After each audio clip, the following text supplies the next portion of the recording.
किसी ने बड़े कमाल की बात कही है कि अवसर और सूर्योदय में एक ही समानता है, देर करने वाले हमेशा इन्हें खो देते हैं। हाय गाइस, मैं हूं आरजे कार्तिक। एक छोटी सी कहानी। ये कहानी है मनीष नाम के लड़के की, जो मिडिल क्लास फैमिली में पैदा हुआ, जो 12th क्लास तक टॉप करता जा रहा था। कमाल का बच्चा, पढ़ने लिखने में सबसे आगे।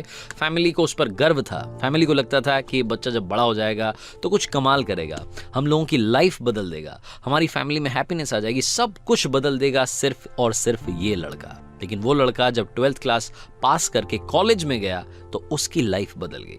उसके आसपास ऐसे दोस्त आ गए जिन्होंने उसे बिगाड़ के रख दिया। देर रात तक पार्टी चलने लगी, घर वालों से झूठ बोल करके पैसा मंगाने लगा।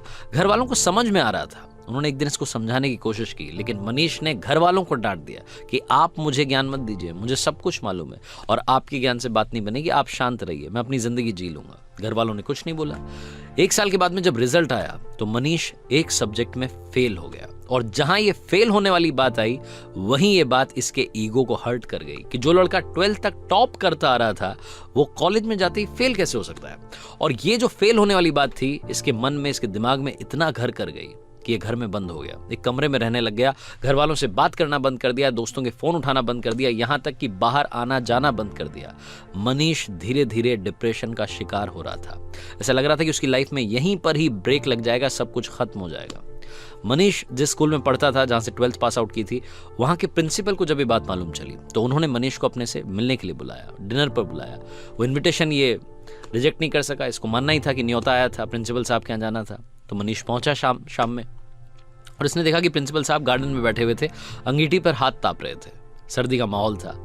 ये भी जाकर के बैठ गया। उन्होंने पूछा कि क्या हालचाल है बेटा, क्या चल रहा है, तो कुछ नहीं बोला। 10-15 मिनट तक दोनों के बीच में बातचीत नहीं हुई।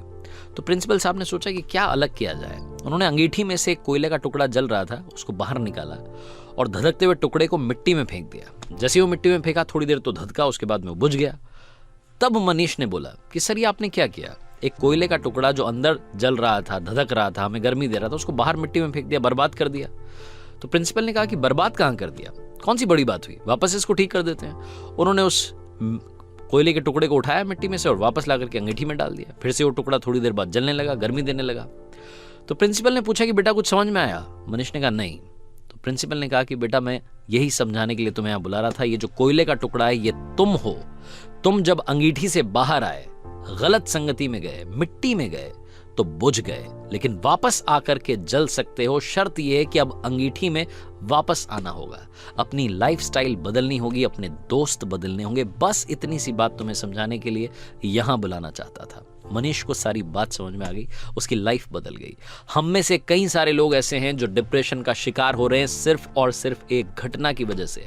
हो सकता है जिंदगी किसी मोड़ पर आप फेल हो गए हों और आपको लग रहा हो कि सब कुछ बर्बाद हो गया है, इससे आगे कुछ नहीं हो सकता। एक कोट मैंने पढ़ा था, मुझे बड़ा पसंद है, लाइफ गोज ऑन, जिंदगी चलती रहती है, so just keep going. Life goes on, so just keep going. चलते रहिए, सब कुछ अच्छा होगा, ये विश्वास रखिए। आरजे कार्तिक एक बार फिर आपसे कहेगा कि अगर फेल होना बहुत बड़ी बात है तो ऐसा मत सोचिए। फेल होने के बाद बाउंस बैक करना सबसे कमाल और सबसे जरूरी बात है। ऐसे कई सारे एग्जाम्पल्स हमारे सामने हैं जो फेल हुए लेकिन उन्होंने वापसी की। तो कम बैक करने के लिए तैयार रहिए, डिप्रेशन को टाटा बाय बाय कहिए और कर दिखाइए कुछ ऐसा कि दुनिया करना चाहे आपके जैसा। हर सोमवार सुबह 9:30 बजे मेरे चैनल पर देखिए एक नई कहानी।